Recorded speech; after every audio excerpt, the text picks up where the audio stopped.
Hello readers and digital people, and welcome back to GP Reads. I am your host, Grant Reads, and oh my gosh, I am so excited today! I can't even express how excited I am. I don't know what it is about Pokemon, but when there's a new generation, I just can't contain myself. I'm so freaking excited. For those of you who don't know, a couple days ago, they released a trailer for Gen 9 of Pokemon, and it looks like it's in Spain, and it's freaking beautiful, and the new starters are amazing. Okay, let me calm down for a second. Let's jump in. Okay, so first off in the trailer, we see what is either a policeman or a security guard going through an office building at night. Looks like everything's shut down. It's a little bit strange. Kind of wondering what report they got. Then we see something run by, and it's really hard to tell what it is. But the creature runs in the direction of light coming forth from this room, and the colors are red and purple, which represents the new Pokemon games, Violet and Scarlet.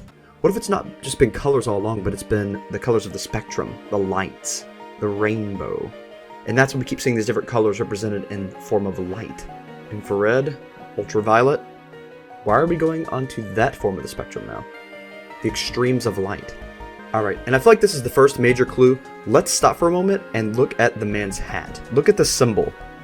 Now this symbol's a little bit hard to make out, but could this be some sort of elephant?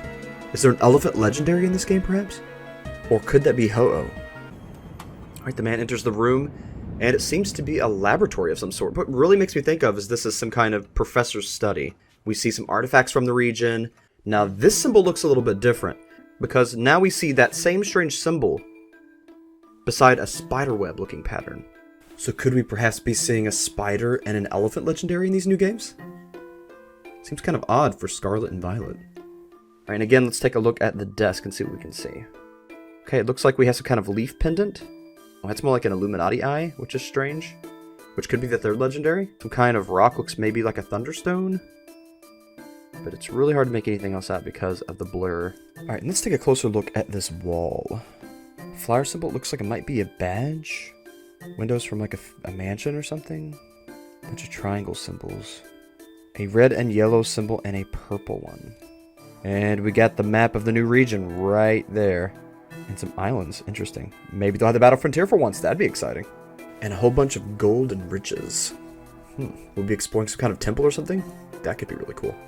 We got some, looks like almost like a sun with some like fruit offerings in the middle. Looks like a bunch of different types of stones. Maybe evolutionary stones. It's some kind of star symbol. In the middle of a frame. Maracas? Possibly? Gourd Maraca Pokemon? Whoa. Okay, there's a dragon over here.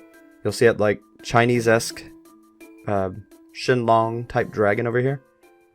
It's kind of hiding in the shadows. Things start operating by themselves, which makes me think there's a legendary involved, because usually when it's this kind of telekinetic energy, it's some form of legendary, and then we see the clock. No, it's just kind of going back and forth. It's like out of control.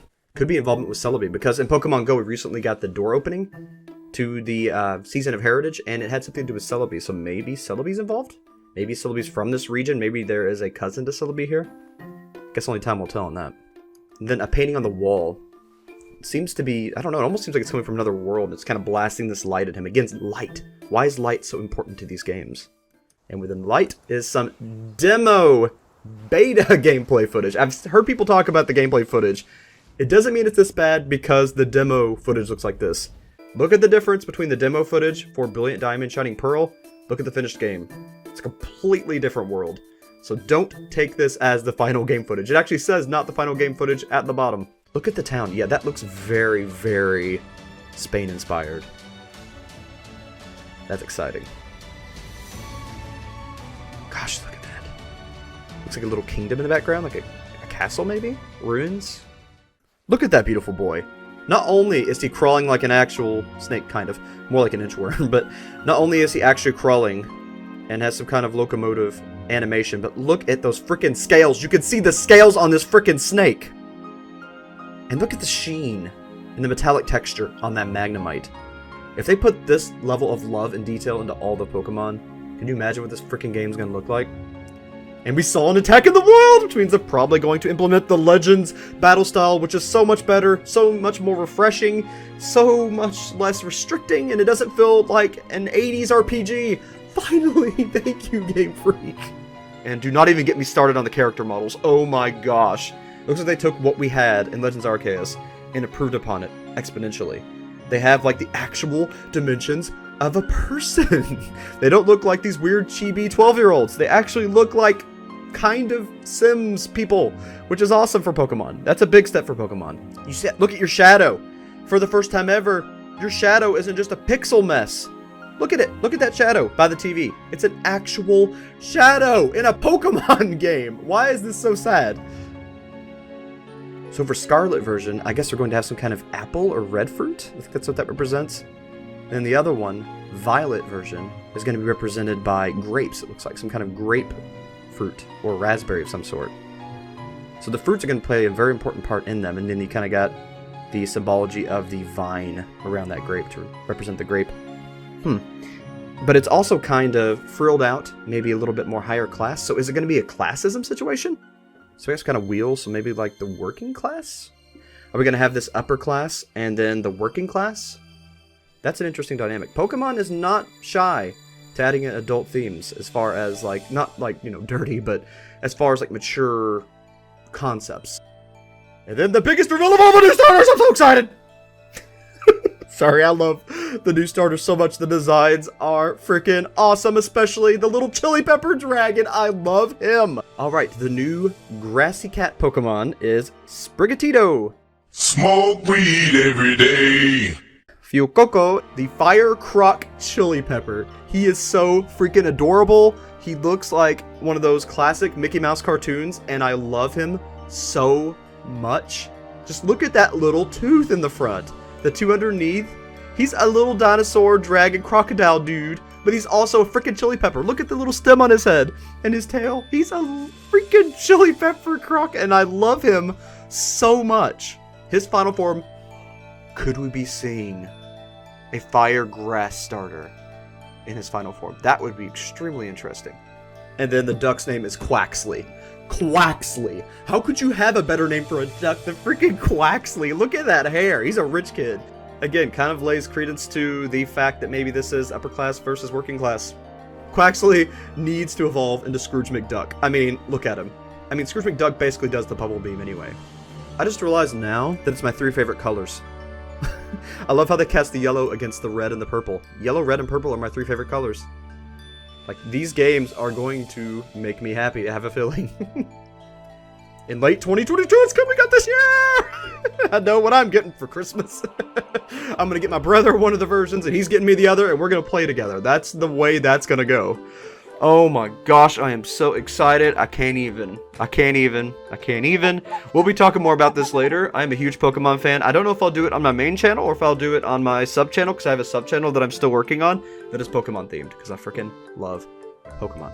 And quickly, one more thing that I forgot to mention is the fact that they're called Scarlet and Violet. We haven't had the color schemes in Pokemon games for a while. Could this be seen as a reboot? Maybe a remix of the entire formula? Because we see things from Legends Arceus, and we see things from Let's Go, and things in Sword and Shield. So could this be a reboot of the entire formula? Or are we looking more so into the way it used to be made, and a reboot in the sense of they're going back to form? Okay, as you can tell, I am very, very freaking excited for these Pokemon games. I cannot wait for them to come out. I can't wait for more news to come out. I will be talking about it because I freaking love Pokemon. But I also do live dives. I look into ARGs. I look into all kinds of things. So if you like creepy and ARG things, be sure to follow the channel. If you like Pokemon, I'll be following Pokemon for a while. Follow the channel. I'll be talking about a little bit of both of those things. There's some creepy things in Pokemon that I'd love to cover. There's actually one I'm working on now that has to do with Giratina and Leviathan, and that's going to be a very interesting theory. So much more on the way. Oh, thank you all again. Oh my gosh, I can't believe that we got to the 4,000 hours, 1,000 subscribers, and everything we need to get to the monetization milestone. Thank you all so much. That's the first big step in this journey to making this YouTube what I know it can be, and be able to do things to help people and just make it something really awesome. Thank you all so much. I can't thank you enough for the support. I want to get back into the swing of videos. I've had some weird things happen, but I am ready to get back into it. Okay, and before I ramble on for too long, as always, keep your eyes wide open and never stop reading. I'll see you all. I'd like to take this opportunity to thank my patrons. Thanks to you, I'm able to do what I love. All proceeds go back towards the channel for props, for costumes, and for any trips we take or any games we play. CNK114, Investigator Zeus, Dobby's Music, Jerry Mullins, and Free Spirit Katie. Really, thank you all so much for allowing me to do what I love to do.